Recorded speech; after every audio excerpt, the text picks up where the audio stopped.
Le 28 septembre de chaque année, date de la mort de Louis Pasteur, s'est faite dans le monde la journée internationale de lutte contre la rage.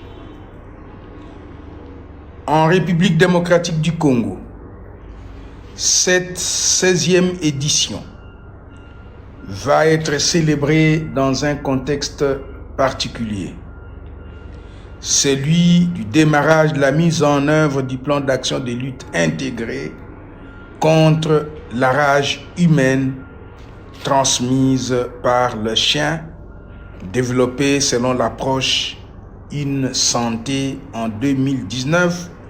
La rage est une pathologie très meurtrière, transmissible à 99% par le chien, qui tue une personne toutes les 10 minutes dans le monde, dont 40% des enfants de moins de 15 ans, et pourtant, elle est évitable à 100% si l'on y prend garde.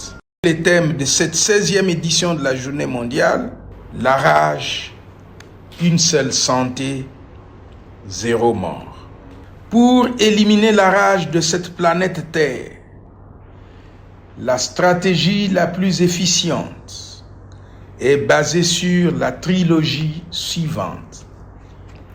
Vaccination de plus de 70% des chiens, sensibilisation des parties prenantes sur la prévention de la rage et enfin prophylaxie post- et pré-exposition à la rage.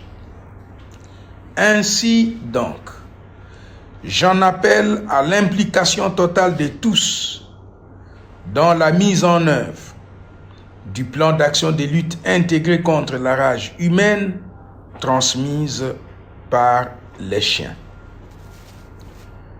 Chers compatriotes, prévenir la rage humaine par la vaccination des chiens est économiquement plus bénéfique que le traitement post-exposition qui coûte 25 fois plus cher.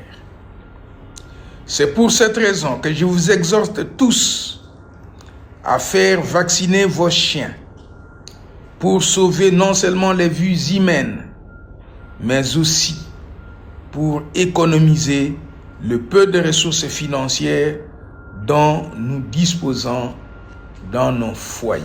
Chers compatriotes, je ne saurais terminer mon propos de ce jour sans remercier et féliciter de vive voix les partenaires techniques et financiers pour leur inlassable accompagnement dans la lutte contre cette redoutable pathologie qu'est la rage en République démocratique du Congo.